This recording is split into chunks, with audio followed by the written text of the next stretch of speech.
ಮಾನ್ಯ ಸಭಾಪತಿಗಳೇ, ನನ್ನ ಮನೆಯ ಹಿಂದ್ಗಡೆನೆ ಒಂದು ಮಸೀದಿ ಇದೆ. ನನ್ನ ಮನೆ ಹಿಂದ್ಗಡೆನೆ.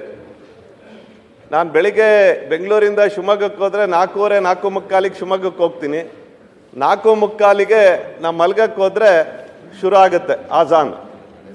ಯಾವ ಮಟ್ಟಕ್ಕೆ ಸೌಂಡ್ ಇರುತ್ತೆ ಅಂದರೆ, ನಮ್ಮ ಮನೆಯಲ್ಲಿ ನಮ್ಮ ತಂದೆಗೆ 86 ವರ್ಷ. ಈಗ 86 ವರ್ಷ. ಆ ಸೌಂಡಿಗೆ ಎದ್ದು ಕೂರುವಂಥ ಸ್ಥಿತಿ ನಮ್ಮ ಮನೆಯಲ್ಲಿದೆ. ಸುತ್ತಮುತ್ತ ಇಲ್ವಾ? ಸುತ್ತಮುತ್ತ ಇರೋವಂಥ ಮನೆಗಳವರು ಬಂದಿದ್ರು ನಮ್ಮ ಮನೆ ಕಟ್ಟಿದಾಗ. ನಾನು ನಿಮಗೆ ನಾ ಹೇಳೋದು, ಇದಕ್ಕೆ ಒಂದು ಕಂಪ್ಲೇಂಟ್ ಕೊಡಿ ಅಂತ ಹೇಳ್ತಾರೆ.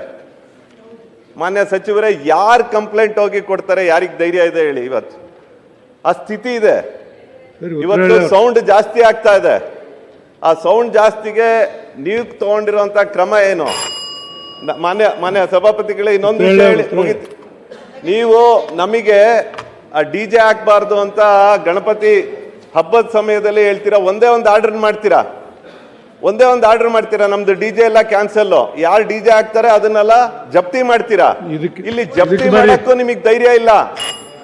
ಅವ್ರಿಗೆ ಹೋಗಿ ರಿಕ್ವೆಸ್ಟ್ ಮಾಡ್ತಾರೆ. ಮಾನ್ಯ ಸಭಾಪತಿಗಳೇ, ಹೋಗಿ ಮಸೀದಿಗಳಲ್ಲಿ ಹೋಗಿ ದಯಮಾಡಿ ಸೌಂಡನ್ನ ಜಾಸ್ತಿ ಮಾಡಬೇಡಿ ಅಂತ ಇವ್ರೋಗಿ ರಿಕ್ವೆಸ್ಟ್ ಮಾಡ್ತಾರೆ ಪೊಲೀಸರು.